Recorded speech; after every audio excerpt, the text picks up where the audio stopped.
understand life, and we need to understand what Jesus has to say about it instead of what you saw on TV, what you heard the news reporters say. But this morning I want to share with you what God says about race, religion, and racism. God has a kingdom. It's made up of citizens, some black, some white, some red, some Spanish, some Italians, some Native Americans. And his intention was for us never to lose sight of the kingdom that we represent. What I'm saying to you is that some who are members of this same kingdom have lost sight of the fact that in his eyes, we are all equal. In his eyes, we are all one. In his eyes, we all belong to him. America, church, and I know you've saw and heard our presidents want to ban people from coming to this country because of their race or religion or background or heritage. America is at an all-time low in the area of race, culture, and class. Under the surface, there is still a bubbling, this ever-growing problem that has not been resolved. This sin of the skin, if you would. This evil disease of racism, culturalism, and classism is too deep for over-the-counter medication. Radical surgery is needed. Any sickness, Brother Rollins, that has lasted this long and run this deep, Walgreens don't have nothing to remedy this sickness. CVS can't give you any prescribed medication for this sickness that we're talking about this morning. It's going to take radical surgery. This sickness runs deep. And so this morning, as I address this chaotic confusion in this culture, as clearly and biblically sound as I can this morning, I want to address this sickness of racism, culturalism, and religion. You may hear many voices today espousing their views about what matters. You have voices that say birthright or right to life matters. You have voices that say gay rights matters. You have voices that say black lives matter. Listen, all life is created in the image of God. So all life matters. However, church say however. Underneath this banner that God has created and placed all people under, there are inequities and unfairness that must be addressed. For example, Black Lives Matter under the big umbrella that all lives matter. And based on this nation's policies toward blacks and the mistreatment of blacks and the fact that blacks have been shortchanged for over 300 years, black lives do matter as a subset under the big umbrella that all lives matter. There can be no discussion of sociology without it being plugged into the subject of theology. In other words, if we're going to talk about this thing and understand this thing, we have to examine what God has to say about it. Not what I have to say, not what you have to say, not what you heard on the news, but you got to get it from God, what he has to say about it. So today I want to give you God's view of race, religion, culture, and class, so that when you leave here today, church, you will have a better Christological and bibliocentric view of what God says about you and what God says scripturally and biblically concerning race and culture and racism. Our text in the book of John chapter 4, we have a definitive statement from John. John, the writer of this text, wrote down what he saw. And this was in the life of Jesus. You heard Mother Petty read the text, but I'm going to be very, very brief as I can anyway, this morning. Jesus has become popular. And in this country and anywhere else, when you become popular, people are going to criticize you. They're going to negatively publicize you when you become popular. Most of us saw a few days ago that LeBron James' house, was messed up with a racial slur painted across the front of his residence. And to be honest with you, I loved his response. And his response was, it does not even matter whether you're a millionaire or whatever, however much money you make, you can't stop these racial attacks because they're not based on how much money I have. They are based on something, a sickness that runs deeper. And so as our text opens up, church, it opens up with Jesus on his way to Samaria. Now, a few Sundays ago, I talked with you about the country called Samaria. He's on his way to Samaria, and Judea, where he's leaving from, is to the north. Galilee, where he's headed, is to the south, and right in between is this country called Samaria. And he's got to go through Samaria. But the reason John lifted this text up and wrote this text was that because here we find no Orthodox Jew ever wanted to pass through Samaria. Because in Samaria lived the Samaritan dogs.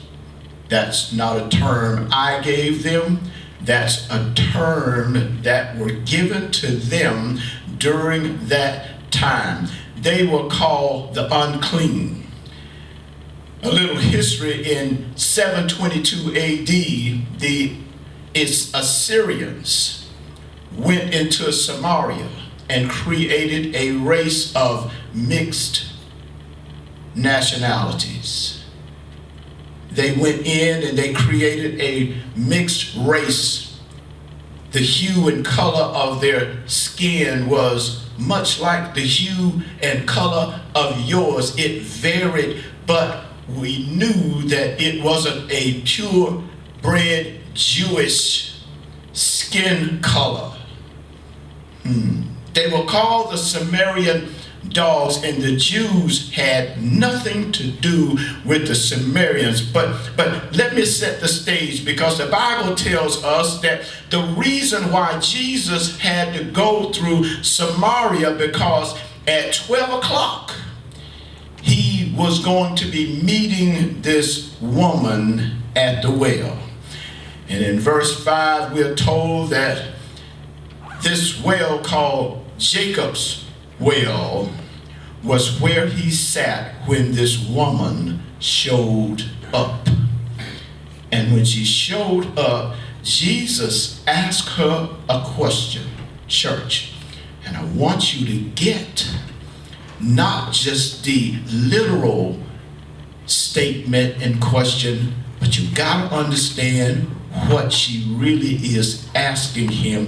He asks, I'm thirsty, may I have a cup of water from your cup? Don't miss this, church. This Jewish man was going to put his Jewish lips on her Samaritan cup.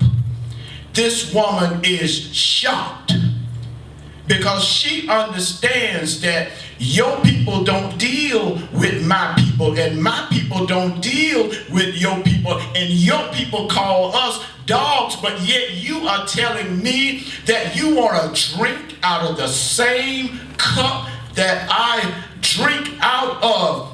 That made me think, church. It made me think, because when Jesus before said, this cup, can you drink out of this cup? He was not talking about the same thing he's talking about now. In other words, what he is saying that because I'm Jewish and because you are colored, we're not supposed to be drinking out of the same. Matter of fact, we're not even supposed to be meeting up in the same place. I'm not supposed to socialize with you anyway. So this woman, church, is shocked. She's shocked that this Jewish man is asking to put his Jewish lips on her Samaritan cup. So she asks him a question. She says, how is it that you, being a Jew, and I being a Samaritan woman, you're asking me for a drink? Now, you got to get this as I set it up, because, there is a lesson here that translates into our society and our lives. Because this text tells us that what you go through, if you've ever experienced being discriminated against, this didn't just start 10, 15 years ago. This has been going on for over 3,000 years. You need to get this, church, and I want you to understand this, that this is something that Walgreens can't do nothing about. Surgery. Radical surgery has to be done. This woman is looking at Jesus and she's mesmerized, she's stupefied that he, being a Jew, would do this. Why is this so important? Well, I'll tell you why. How did she know he was a Jew? He didn't identify himself as a Jew. He didn't tell her, I'm a Jew. Let me tell you how she knew. Because she heard him talk. She heard the accent. She looked at his hair. She looked at his genetic makeup. And she took from that he was a Jew. Can I talk to y'all now? Isn't it amazing how we look at people based on their genetic makeup and make our determination about who they are? Okay. Y'all remember Vanessa Williams? Huh? I bet you, when she ran for Miss America, everybody thought she was white, didn't you? Yeah, me too.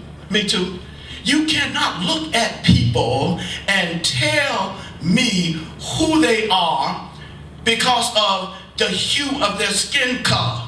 You cannot tell me who they are and what they're all about because of how they talk. This lesson teaches us that this woman made a determination about Jesus, that he was like his other Jewish people who had nothing to do with Samaritan folk, who had nothing to do with colored folk. And she made a determination that he had to be like that too. Have you ever done that before? Y'all not going to tell me, are you? Have you ever made the assumption that just because somebody was white, they got to be like that other white person that you had a bad encounter with? Oh, come on, y'all talk to me now. This is a very good lesson, because this lesson is not just about if you give me that water that you have, Jesus, I'll thirst no more. Yes, it's about that, but it's about more than that. This is a lesson that Jesus is trying to teach us, that one day you're going to have to reach over across the railroad tracks, and you're going to have to do what Jesus, and you're going to have to allow your theology to overcome your sociology. You cannot allow your anthropology to stand in the way of overcoming your theology. Do I need to break that down too? Your anthropology is the human man or woman that you are, that gets in the way of your theology, meaning what God has put you here to do. That's your theology. Your sociology is who you associate with. And this text tells us you cannot allow your sociology and your anthropology to get in the way of your theology. Your orders come from heaven. You know what you have to do. You know how you have to accept people, for being children of God. This woman is looking at Jesus. But what I like about Jesus is, Dr. Barrett, Jesus didn't try to be somebody other than who he was. I went to school, to an all-white university, and there were a few of us African-American students there, and I would watch as some of my people would try and act white to get along with, can I say it? Yes, I can. They'll act white to try to get along with other white folks.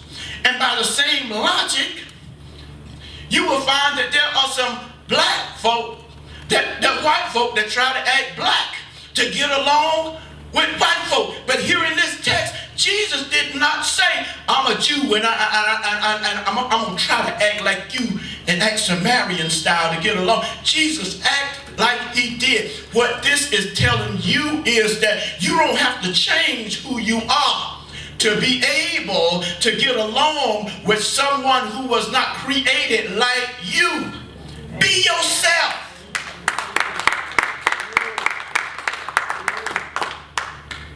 It is, church, it's technically incorrect to call yourself a black Christian or a white Christian or a Spanish Christian, because what you do then is, church, you may color the adjective.